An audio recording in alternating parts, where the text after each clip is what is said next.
Can our open midfield in today's tactic lead to plenty of goals? Here's hoping. This one is called the Major 4-1-2-3. It is based off of a delicious tactic. The description on the page I got this from, it is posted by someone else, but says, well done, Delicious, for creating the new top tactic. Thought I'd play around with it a bit. I changed the passing back to shorter and removed pass it shorter from all players with it. I removed most of the instructions on the inverted wingbacks, but added shoot less often. I changed the DLP for a DM, but added hold position. It won everything with Liverpool. Now, Liverpool apparently getting all trophies. They did come up with 90 points, 118 goals, if I'm reading this correctly. So it looked like it was a nice season for them. But we're going to test it out in a holiday sim this time around with our three teams of, well, Liverpool, Aston Villa, the other Premier League team, and our championship side of Ipswich Town. And oh, by the way, it does look like it has the delicious seal of approval. So with all that said, let's just dive into the Premier League and see how it worked. If we look at the Premier League, 87 points for both Liverpool and Aston Villa. Liverpool kind of on the average mark with that amount of points. Aston Villa a little bit higher, but very well done. First and second, you can't beat it. So, since Liverpool won the trophy in the Premier League, we start with them. They get to the Carabao Cup final, beating Tottenham in extra time. Getting through Manchester United, that 7-2 thrashing looks nice.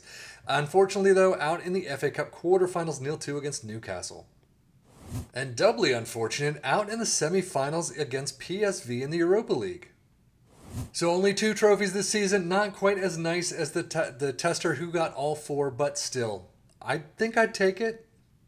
And squad-wise, it's not above average on the sea of green, but it still looks pretty nice. 36 goals for Jota, 26 for Nunez. Assists, we got 20 for Szoboszlai, 17 for Tsimikas, and then Szoboszlai with a 754. Interesting.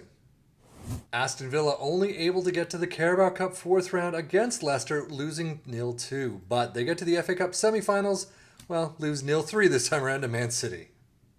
They do, however, come away with a trophy of their own this season in the Europa Conference League, getting to the final against Fiorentina and winning 2-1. So again, winners of the Conference League is very nicely done. Everything else, except Carabao Cup, I'm sorry, that was just awful, but everything else not bad. Squad-wise, yeah, about an average green there too as well. 27 goals for Zaniolo, 24 for Diaby and Watkins. Assists 19 for John McGinn, 17 for Leon Bailey. And average rating Leon Bailey gets a 7.34. So it definitely seems like the midfielders get the top spots in today's tactic. Data Hub, Liverpool starting, attacking, very nicely done, as you always see. Dribbles in there as well. Defensively is a little bit down per usual, unfortunately, but 2.82 goals per game, 0.87 conceded, and 1.22 XG against. Aston Villa looks very nice in attack, just like Liverpool. Dribbles are maybe down a little bit. Attacking and defensive performance indicates that we are incredible defensively. Well, defensively, you are actually a little bit less than average, unfortunately. 2.55 goals per game, 1.24 conceded is about average, but 1.5 XG against is not. It does look like the conceded is more on the average mark. The XG against is a little bit higher. Premier League stats. They tied on points and points per game as well. 2.29 for both teams. Aston Villa actually getting to the top spot, but most goals, Liverpool with 107, 97 for Aston Villa. Fewest shots against, Liverpool in 8th with 412. Most dribbles made, Liverpool in 1st with 836, Villa with 756.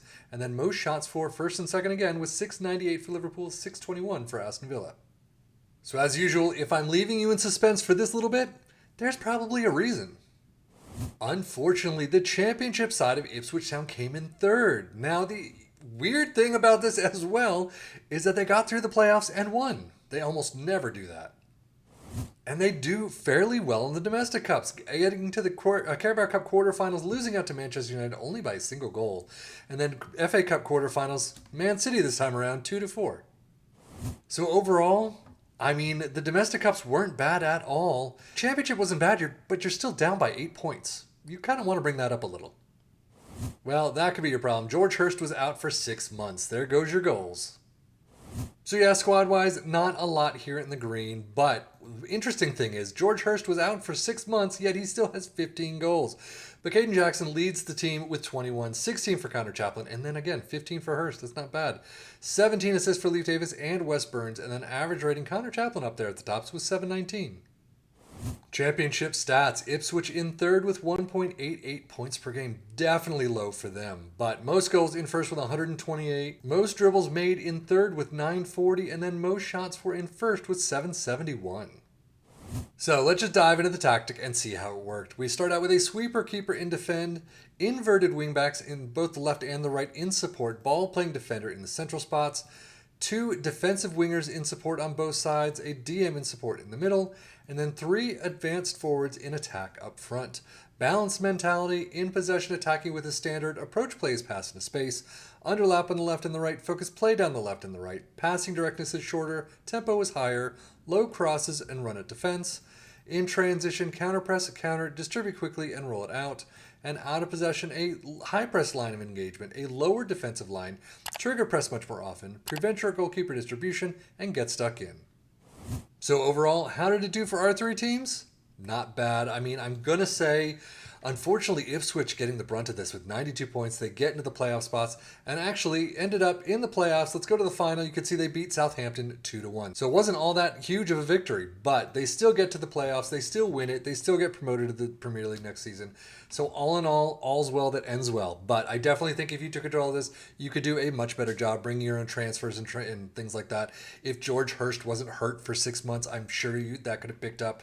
You could have gotten those 5 points to get to 97 or above. But in this case, things like this just happen. But Liverpool and Aston Villa, yeah, first and second. Not bad at all. Liverpool kind of on the average mark. Aston Villa definitely picking up quite a bit. So definitely check it out. If you've tried it, let us know how it worked for you in the comments below. Or if you tried Delicious's version and see how that worked. But overall, it seems to be a good one to try out. That 3-4 advanced forwards up front, not bad. So anyway, that's it for me, 7FM for the Football Manager blog channel saying thank you as always for watching. Take care and enjoy.